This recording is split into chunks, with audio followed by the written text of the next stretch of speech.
Welcome to this webinar on Advanced Elemental Analysis of Geological Samples using QUANTAX WDS for SEM by Bruker. My name is Andrew Menzies. I'm an application scientist for Bruker Analytics in Berlin, and I'll be the host for this session. Before we get started, let me give you some housekeeping rules. You should at this time be seeing the introductory slide on your screen. This webinar is interactive, and you can ask questions at any time during the presentation by entering your question in the according box on the right-hand side of the screen and sending them to us. This box is labeled Q&A. The presentation will last about 30 minutes, and after the presentation, I'll present your questions to our speaker, and we'll go through as many of them as we can. If we're not able to get to your question during this live event, we'll follow up with you by email. This webinar is also being recorded, and it'll be available as an on-demand version very soon after the presentation is finished.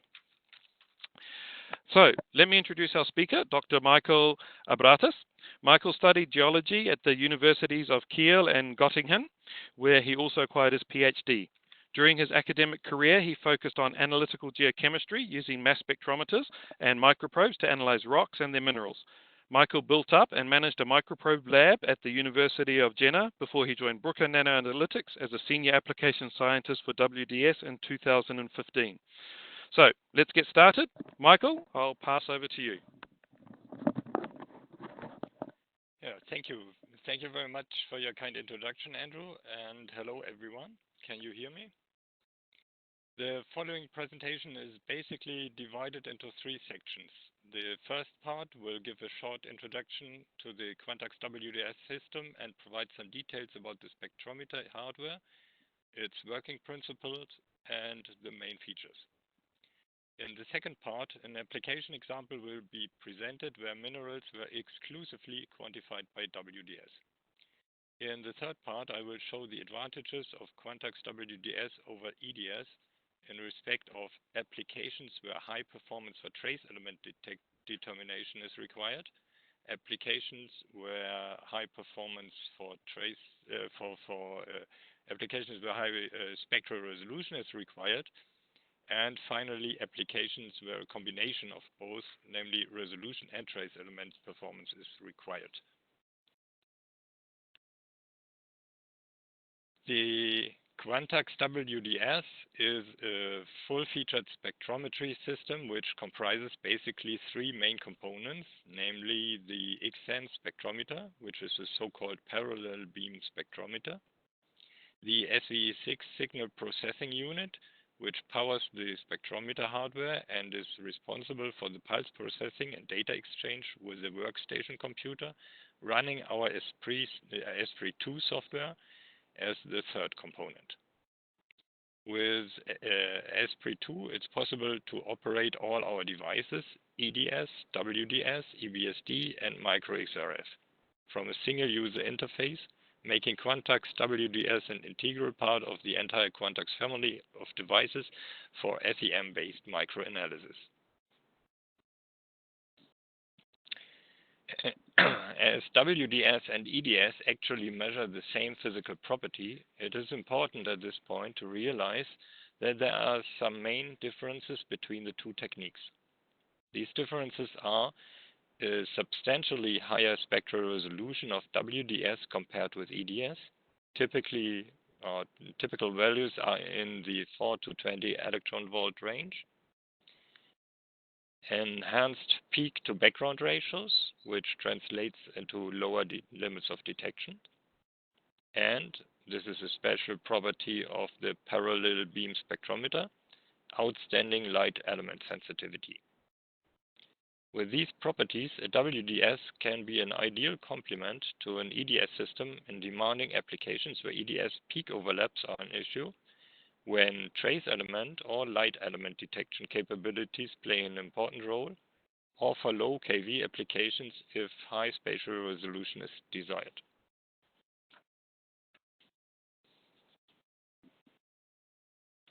Being a so-called parallel beam spectrometer, the fundamental working principle of the X-SEM spectrometer is based on the presence of a so-called parallel beam optic, which is shown in the sketch on the right-hand side. This optic transforms X-rays diverging from the sample into a highly collimated parallel beam, which propagates along the optical axis of the spectrometer. As the optic is positioned pretty close to the sample, it captures a large effective solid angle of up to roughly 150 millisteradian, which leads to a very high sensitivity and which constituted the major advantage of such type of spectrometer over conventional Rowland circle designs. Inside the spectrometer, the parallel beam then strikes one of the flat analyzing crystals where Bragg diffraction occurs. This means that only photons of a certain energy fulfilling the Bragg condition are allowed to reflect towards the proportional counter, which is used for X-ray detection.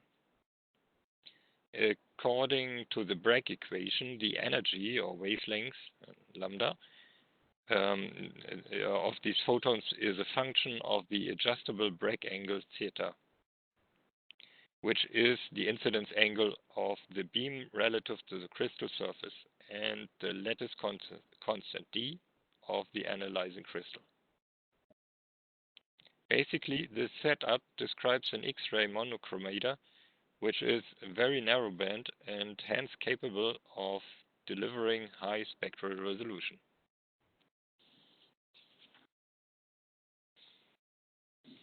Let's have a look on some application examples from geosciences. The first example is an ultramafic rock, a peridotite, containing olivine, orthopyroxene, and spinel as the major mineral phases, besides a few clinopyroxenes. We made the elemental analysis exclusively by WDS, similar to an EPMA. This may not be very efficient with a single spectrometer on an SEM, but it was done just to show that this is feasible.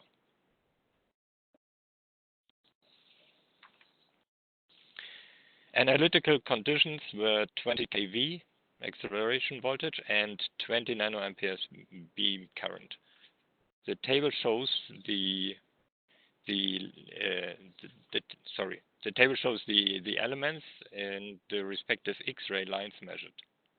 All lines were measured sequentially using the PET, TAP, and 2 multilayers as Bragg diffractors.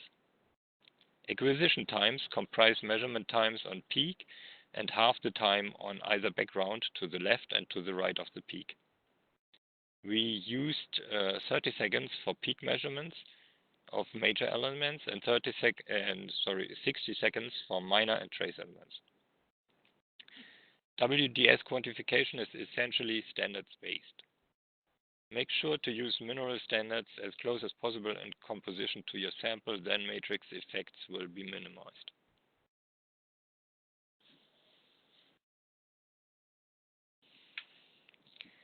This slide here shows the main differences between EDS and WDS spectra. With EDS, you get the elemental inventory at a glance. WDS, in contrast, is energy or wavelength selective. Every WDS acquisition for quantification consists of 3 single measurements, 1 on top of the peak and 2 on either side to determine the background intensity. Only with these 3 values, it is possible to calculate net count rates for quantification with standards. We used EDS here in this example to get an idea of what elements had to be measured sequentially by WDS.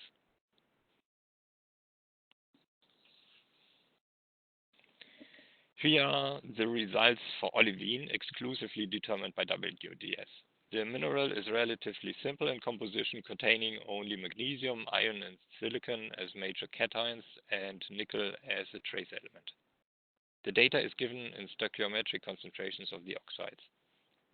The totals indicate a good analysis quality for this phosphorite-rich olivines.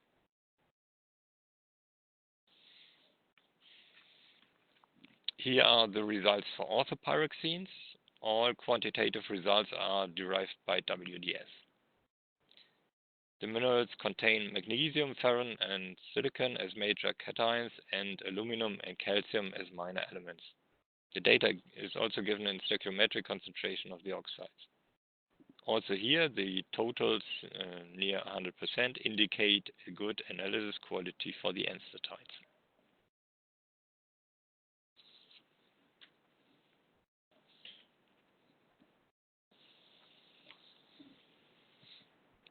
Here finally are the results for spinel, exclusively determined by WDS. The mineral contains mainly magnesium, aluminum, iron and chromium, but also minor amounts of titanium and manganese.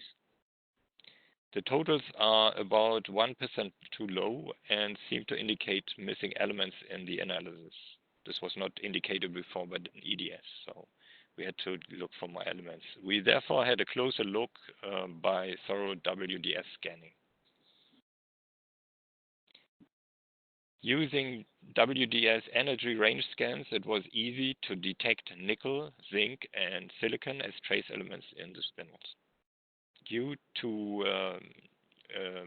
to often 10 times higher peak to background ratios, WDS has a detection limits that are about an order of magnitude lower than those of EDS.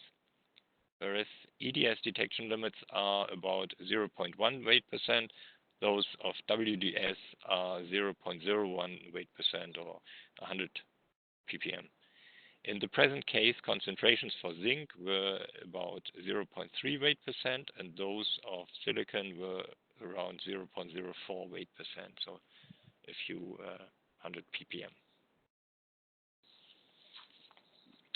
Here are the final results now for spinel analysis by WDS, including the trace amounts for zinc, nickel, and silicon, marked here with the green columns. This here was an example for the high performance of WDS in respect of trace element detection and quantification. Before we will see more examples on trace elements, we will now point out to another strength of WDS, namely the high spectral resolution. High spectral resolution, or high energy resolution, is one of the primary arguments for the deployment of WDS in X-ray microanalysis. The limited spectral resolution of EDS frequently causes serious peak overlap problems. As you can see here in the table, peak overlaps concern all fields of scientific and industrial X-ray microanalysis applications, including biological, geological, and material science examples. In red are some special geological examples marked. We often encounter interference of strontium and silicon, yttrium and phosphorus.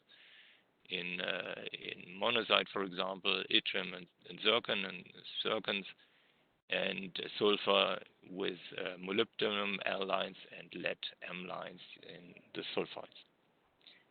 In the following, we present some examples on minerals where the superior spectral resolution provided by the QUANTAX WDS is evident and facilitates exact and reproducible determination and quantification of the respective elements. This table on the present slide compares EDS and WDS properties with respect to resolution.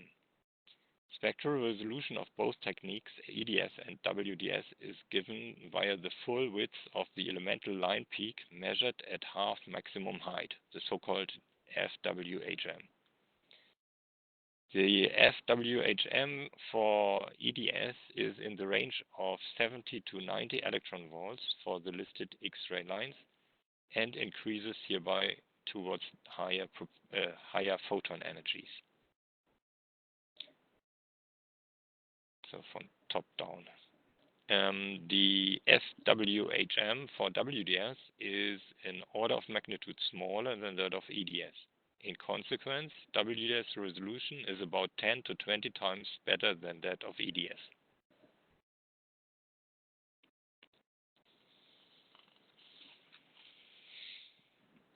As we saw earlier in the table, in one of the tables, EDS peak overlaps are very common for sulfides, such as galena, where the cation peak directly overlaps with the sulfur K-alpha X-ray peak. Here here's a customer sample that we analyzed. A sample containing galena and pyrogenesis with sphalerite, pyrite, chalcopyrite, fal ore, barite, and quartz. It is a sulfide-bearing rock derived from an active submarine hydrothermal field at Tonga Island Arc in the Southwest Pacific, which was recovered by submarine dredging during a research cruise in 2007. The sulfides were generated at a temperature of 270 degrees Celsius in hot hydrothermal fluids on the seafloor in 548-meter depth below the sea level. Mineral grains of galena in the sample are only a few micrometer in diameter and even smaller, as you can see here in the present BSE image. Therefore, because of the small size of the minerals, not only spectral but also spatial resolution was required, high spatial resolution was required during analysis. As you know, the primary electron energy determines the excitation volume in your sample. The higher the primary energy, the larger the interaction volume in your sample material. Here in the present slide is shown a Monte Carlo simulation that shows the effect quite nicely, the effect of increasing analytical volume with increasing primary energy. The horizontal line in the model indicates a 1 micrometer thick layer of galena on top of sphalerite, so indicating the small grains of about 1 micrometer diameter. Minerals to be analyzed in the sample were even partly smaller than 1 micrometer. As you can see here, a primary energy larger than about 10 kV would already penetrate the phase boundary. However, 20 to 25 kV is the required overvoltage for excitation of the lead-L lines, whereas 5 to 10 kV is instead sufficient overvoltage for lead-M lines and sulfur K line excitation. But this is exactly where the peak overlaps. This means, given the required analytical condition, the X-ray spectrometer or an X-ray spectrometer which is capable of very high spectral resolution at low energies around 2 kV is clearly an advantage. And this advantage is available with the X-sense spectrometer of QUANTAX WDS. Here in the present slide, we can see the simultaneously acquired EDS and WDS spectra in the range of 2.2 to 2.6 kV. It is obvious that lead-M series peaks overlap with the sulfur K peaks in EDS spectra. You see the outline of the EDS spectra with the broad blue band in the background. The results in the broadened peak with the result of the overlap is a broadened peak with a hump on the high energy side. In contrast to that, WDS clearly separates the individual peaks of sulfur and lead in the corresponding spectrum. You see the nice resolution in the foreground. Both spectra were recorded simultaneously. Spectral resolution expressed by FWHM, the full width of the elemental line peak measured at half maximum height, is given in the table to the right. The FWHM of WDS is an order of magnitude smaller than that of EDS, what means a much better resolution for WDS. Here are the results from WDS quantification of several galena grains. The results are given in mass percentage, normalized percentage, and atomic mass percentage. As you can see, the totals are very good and around 100%. And furthermore, the lead to sulfur ratios are around 50 to 50 or 1 to 1, so the atomic ratios. So they are in perfect stoichiometric relation. WDS quantification is essentially standards-based. Standards used in the present case were lead telluride for lead and pyrite for the sulfur. Analytical conditions were 5 kV, 20 nanoampere, and 100 seconds.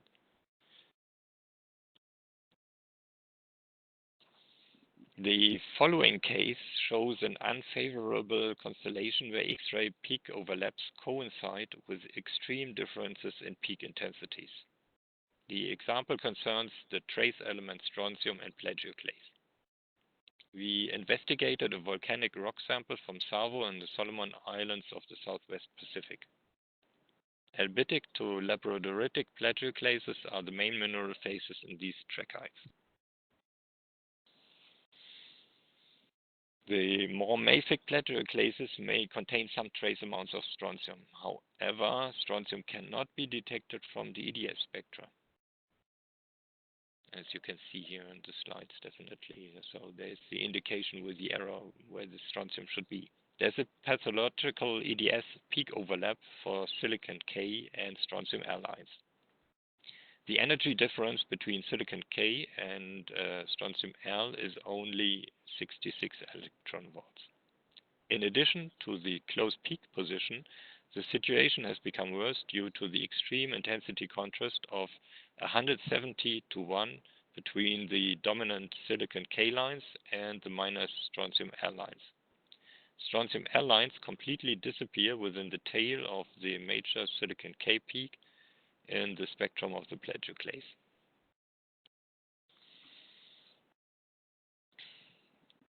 This slide shows a blow-up of the preceding plagioclase spectrum in the region of silicon and strontium, that is between 1.6 and 2.0 keV. It shows that EDS cannot resolve the small peaks of strontium L from the major silicon K peaks. This is due to limited EDS resolution, which is about 70 electron volt at best for silicon K alpha. In contrast, WDS is able to detect even strontium L peaks at low intensity in the X-ray spectra of plagioclase. The energy range scan, which is shown here in the foreground, obtained with WDS clearly shows the strontium L alpha peak at 1.806 keV, right in between silicon K alpha and silicon K beta.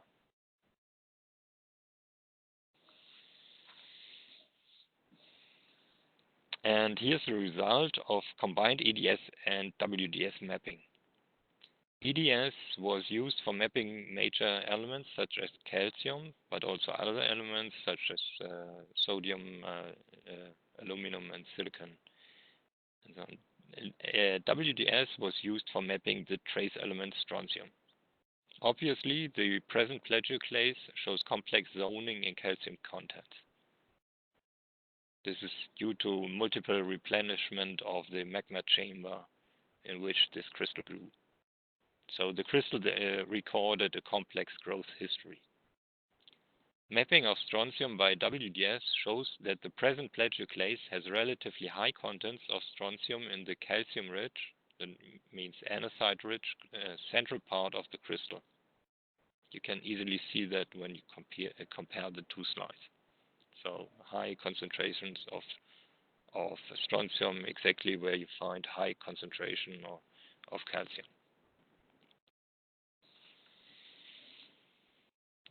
That's it already. That's it for today. And here's a summary of what we saw. Today's webinar, we started with an introduction of the principles of a parallel beam WDS on SEM. We have shown that QUANTAX WDS is ideal for applications with the need of high spectral resolution. We have shown that QUANTAX WDS is ideal for applications with the need of trace element sensitivity, but can nevertheless also be used for major element quantification without any problem. We have shown that QUANTAX WDS can be used for point analysis and mappings, and line scans are also possible. This will be shown in a follow-up webinar. We have shown that QUANTAX WDS can be used alone, like in an EPMA, a microprobe, or in combination with EDS. This is what we normally do. We are measuring the major elements by EDS and the problematic elements like trace elements and peak overlaps by WDS. In summary, we have shown that QUANTAX WDS is a powerful tool for analyzing geological samples. Okay, thanks Michael for an excellent presentation and summary of WDS on SEM. We will now have our question and answer session, and I'll take some questions that people have written in. First, a quick reminder to our viewers, you can submit any questions by entering them in the field on the right labeled Q&A. So if you have any questions, please go ahead and write them in. Otherwise, I'll start with some questions that have already been sent in. The first is in relation to sample preparation. Does the sample have to be polished, and what are the effects if it's not a perfect polished sample?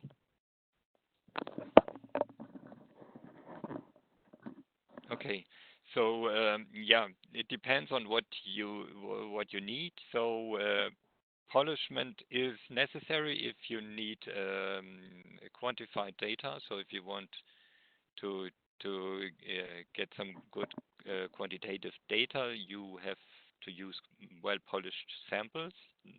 It's the same like with EDS standard-based quantification. It's because you're comparing intensities on your standard and on your sample at the same conditions. So therefore, for quantified data, it's necessary to have polished samples.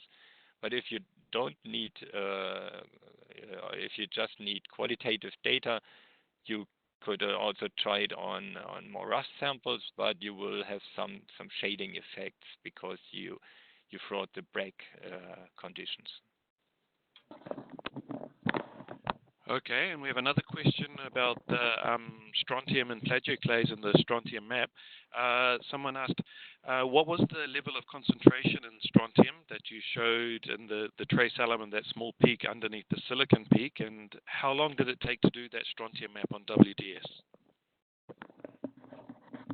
Okay, so the highest concentrations were almost 1000 ppm in these samples. So we found these high concentrations in the most mafic samples, so in the labradoritic plagioclase cores, and it decreased rapidly towards the more fractionated compositions. And the second part of the question, so mapping was done overnight, so I just let it run overnight. It was like 8 hours. I haven't tried it out if I could get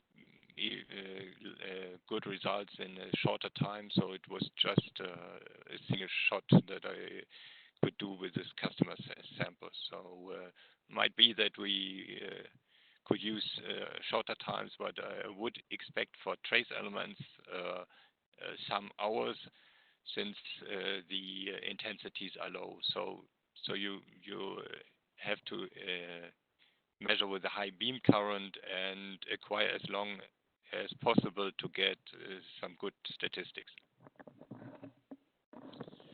Okay, and another question about analytical times. In your examples, you mentioned 60 seconds and 30 seconds for major and minor elements.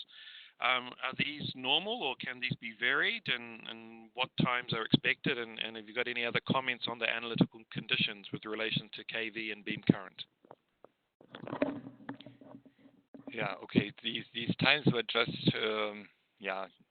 taken by chance, so that's just a rule of thumb that I knew from former times when I did EPMA analysis, and you can change these times to any time you want. You can measure like 1 second, but you want a good statistics, so therefore you try to increase the counting time to get better results. I used 30 seconds for the major elements and 60 seconds for minor or trace elements. It could be even more, like 100 or 200 seconds for trace element. Depends on the intensity actually. So the intensity is depending on the excitation conditions, so on the acceleration voltage and the beam current, and it's also dependent on the concentration of the element in your sample and also on the X-ray line. So if you got low intensities coming from your sample, you have to count for longer times. Okay, and another question regarding light elements. Can the WDS be used to analyze and quantify, for example, borine and tourmaline or oxygen values? Yeah, this is possible.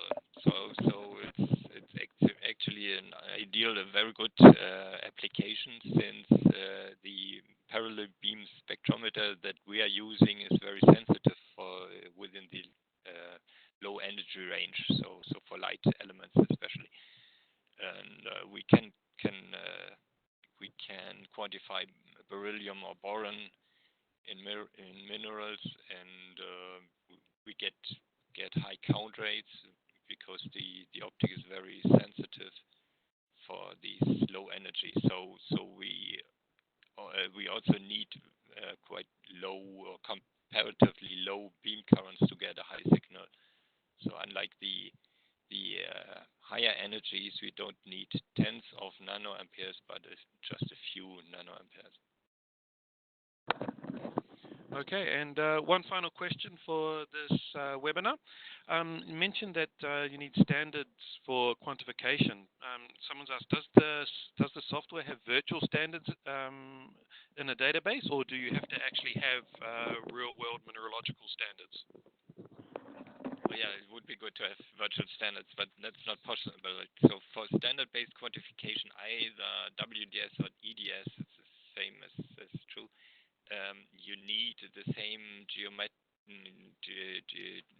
the same geometry and the same conditions for measurement. So you have actually to measure the standards in your SEM or probe.